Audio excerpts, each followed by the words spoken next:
Okay. I had to stop my first live stream because my boss called.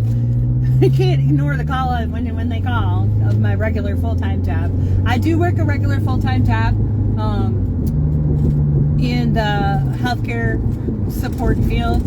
So when I do installs, usually it's on the weekend, or if I happen to have days off, then I would do it during those days, or I would do it in the evenings, which is fine. Okay, so the whole point is that it's not too late to start your garden. And the reason I was telling you about the services I provide is because maybe you're super busy. You don't have time to put your garden in, and you want someone to do it for you. Okay, I'll do it for you. Contact me. Or maybe you have a design in mind, but you're just not sure if it's going to work for the certain space. Okay, contact me. I'll come out, I'll do a consultation with you. You'll get the information, you'll get all the educational information I provide. If you've got a problem, let's say with chipmunks, I will provide solutions for chipmunks or for deer. Maybe you already have gardens and you're getting tired of the deer coming in and eating them. Okay, you want to put up fencing and you have no idea. Well, guess what? I do, my team does, and we can do that work for you. So contact me, because we're all busy. Oh my gosh, we're just swamped. Now that things are getting back to normal, everyone wants to do everything, and they want to do it like right now. So, and that's exciting. I mean, that's a good thing, right? So if society's getting back to how they used to be, and more people want to grow their own food, or they want to grow, food for the pollinators. They want to grow beautiful gardens they can see outside and cheer them up, whatever it might be. So go back to part 1 if you want to see where the kinds of services that I offer, and I might end up putting these actually together as one video.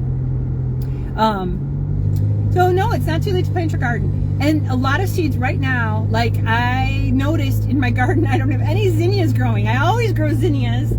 I don't have any growing in my own garden. So I'm going to take my seeds and I'm going to put them in a certain spot in the soil and water them well. They will grow on their own because it's warm and because it's moist. I'm going to water them every day, like I talked about with vine plants in the first video. So they will grow well in this warm weather, and especially with the rains that we keep having like every single day. And I forgot to tell you guys in my little introduction in the first video, Tamilo, Lazy Northern Gardener. I live in Macomb Township, and I service a lot of like this Macomb Township area, well, Macomb County area. But I have had clients in Metamora, in Troy, Ann Arbor. I even have had, there was a gentleman in Asheville, North Carolina, that wanted a food forest plan for his front yard. And I did that for him, and he was very pleased with what I designed for him, because he knew all about permaculture, which I know about permaculture as well. But he wasn't sure what to plant where, and he kept telling me, well, that's where your expertise is. You got to tell me what to plant where. He told me specifically there were several things he wanted in the design, certain food items or certain kinds of trees in the design. And then I was free to do what I wanted to with the whole design and make it for him. And his lot was it was kind of small. His grass patch in front of his house was like 60 by 20, I believe. But then he had a wide driveway, and then he had another narrow strip along the side. So one of the suggestions I made is putting in posts on either side of the driveway, putting an arbor on top of the cement where he wanted to grow kiwi, and he wanted to grow grapes. And those would have looked really nice up on that arbor, would have given him a little bit of shade.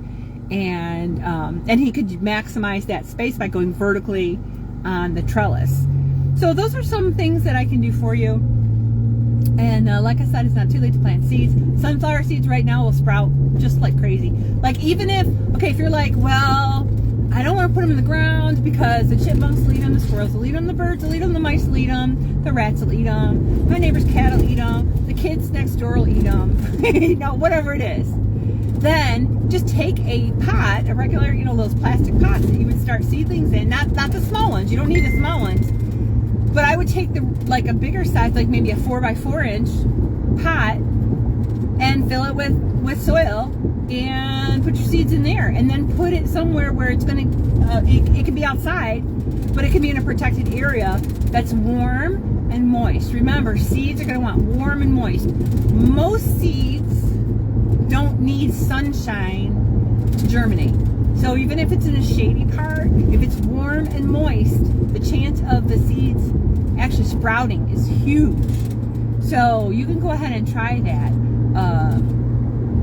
Let's see, what else? Corn? I don't think it's too late for corn either. I usually start, if I'm doing corn, and I didn't do corn this year, we did last year, and it was great. It was so fun. We did corn last year, and we started it May 1st, I believe. And people say, well, that's really cold that time, but you know what? The spring rains, again, helped make the seed coat really thin, soften up that seed coat, and then that root can go down, and then the leaves can grow up, and the seed would sprout. So you could try corn right now. Check the labels, or check the seed packets on the back. See how much time it takes for maturity. It'll say days to maturity. So you want to check that. And they do have shorter season seeds that you can buy and plant for shorter seasons.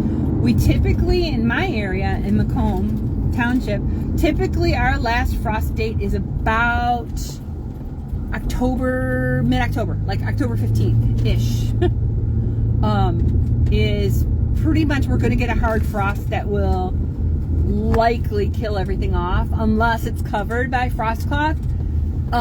So count the days that you have left, if you're in my area at least, count the days you have left until October, the middle of October, or check and see what your last frost date is and count up those days and see. If it's, you know, if they say that the seed takes 90 days to germinate, or 90 days for maturity, and you still have 120 days, that's a long time. You got plenty of time to grow things.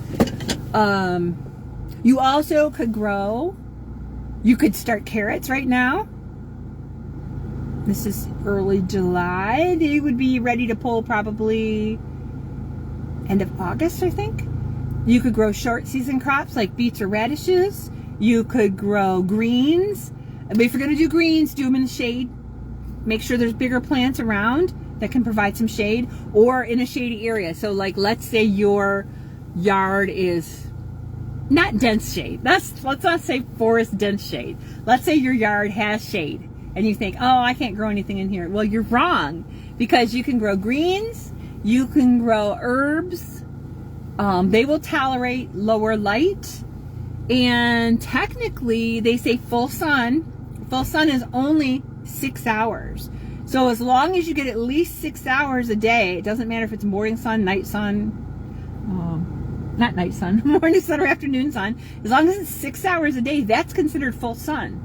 Now, if you're going to grow something like a sunflower, they're going to want a lot more sun. But most things that are full sun, they don't want from sunrise to sunset sunshine. So you don't have to put it in the middle of a field, no trees around or anything like that, to grow things that are full sun. You could grow full sun underneath trees, as long as you get at least 6 hours of sunshine. So if you're going to plant near trees, go to the south side of the trees, because that's where the sun is. The sun doesn't arc.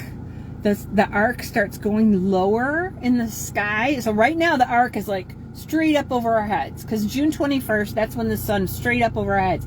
Now the arc of the sun is starting to come back down again to the south.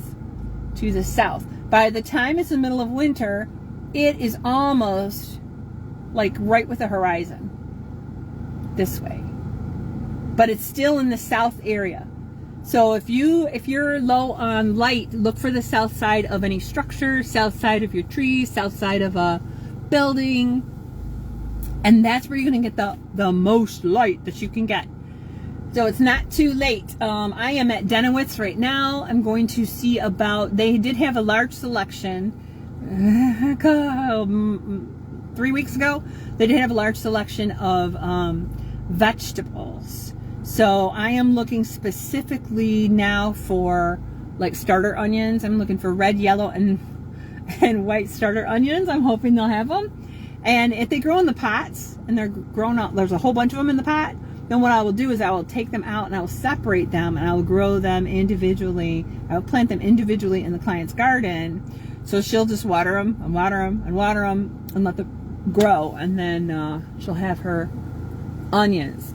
This client got a consultation in the middle of March, and it was for raised beds, wooden raised beds, built and filled, along with leveling and landscaping around it, kind of thing. And the cost was a little bit more than what their budget could support. So she asked for a redo where they would get their own beds built. So they had somebody build their beds, and she texted me today to say that tomorrow they will be completely ready to be planted. So that was mid-March when we had the consultation. And I understand people's budgets. I get it. March, April, May, June, July. So 4 months later, she's ready to put her stuff in her beds. But on the other hand, I have nearly all the plants ready. There are flowers on her tomatoes and peppers. They're ready to go. The basil's getting kind of stringy, so I need to pluck it, and so it'll get bushier before I take it over to plant. So I may end up being planting these this weekend for her. It's kind of what it looks like, which is good because I've been nursing them at my home, and they need to be in the ground. You can plant anything at any time as long as the ground is workable, basically. That's what I'm going to say, rule of thumb. People say, well, I can't plant stuff in the middle of summer. Yes, you can. You're going to have to water it more often and pay attention to it. Probably give it compost to give it vitamins, natural vitamins. But you can plant anything. Oh, the open sign is not on, but the doors are open. But you can plant, you can transplant nearly anything at any time. Some times of the year it's easier to do that than others, but you still can do that. It's still, even though it's hot, and it's been hot forever, it feels like, and we've had storms and stuff, we're still in the beginning of July, guys. So you have time to plant. I wouldn't put it off too long, but you do have time to plant. And here you go. Even if you're like, I don't even have a bed ready, I didn't till, I didn't do this, I didn't do that. Here, listen to this. You've been a shopper at Amazon? Shop at Amazon? Shop at Amazon a lot? You got a lot of boxes for Amazon? Open up the boxes. And here you go. Well, I don't even have a spot in the grass, blah, blah, blah. Listen, Linda. Lay the cardboard down over the grass, okay? Right over the grass. Right over the grass. Put down about 4 to 6 inches of compost on top of the cardboard. You got all that so far? You're laying your cardboard on the grass. Secure it with bricks or rocks or something like that. Landscape pins. I like to use those. You're putting compost. Each finger you got is about 1 inch. So you're looking at 4 to 6 inches of compost on top of the cardboard. Okay? Okay? On top of the cardboard. Kind of pat it down. You might wet it down a little bit. Not too much so it doesn't run off the sides. And then pick up 4-inch pots of things. They're about this tall, 4 inches. 4-inch pots of plants. Put them in your 4 to 6 inches of compost that you have already. Water them in well. Mulch them with like wood chips or straw, and they will grow. And what will happen is, as they grow, as you're watering them every day, watering them regularly to get them established, that water goes to the cardboard. The cardboard starts to decay. And I talked about roots before with seeds, how the roots come down first, then the leaves go up. Same thing with the plants. You won't see a lot going up on top of here with the plants. In fact, some of the leaves might die off. Oh, you've moved me. I got transplant shock. Oh no. And they might fall off. That's okay. The roots themselves are going down into the soil. The roots will get strong enough and the cardboard will get weak enough. The roots are going to penetrate right down through the cardboard. It's so cool. This is one method of lazy gardening. They call it lasagna gardening. They call it no-till gardening. It's a great way to get started. And even if you just want to do maybe a 4x4 foot area to start, because you're like, I don't think this is going to work, but I'll try it. See what happens. We'll see what happens. Let's see what happens. And then what else is going on under the cardboard is, because the grass is green, anything green usually wants sunlight to make food. The grass is green. It's not getting sunlight. So guess what's happening to the grass? Yep. It is dying off. It is becoming compost under the cardboard. And this can work on clay soil as well.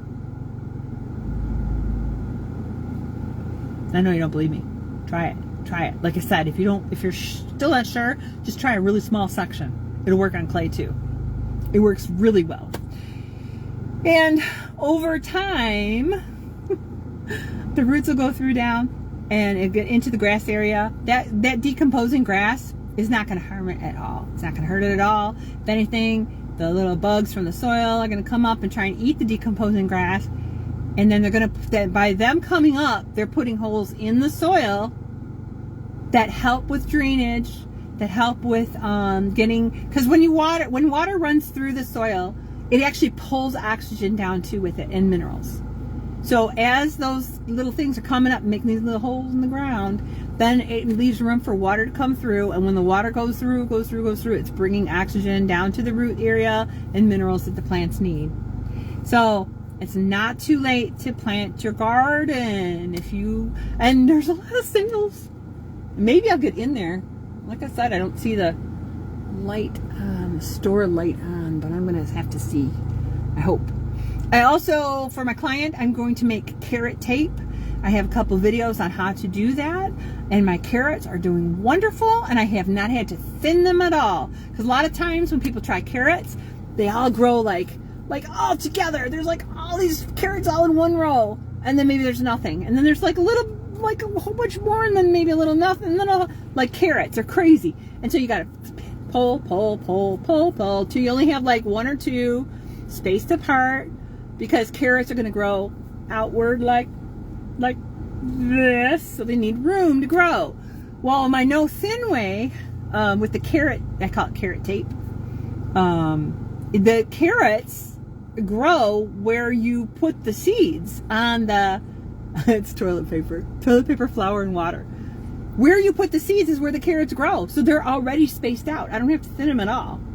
And if I can just do one thing and have it done, and not have to keep coming back and tending to it all the time, that's great.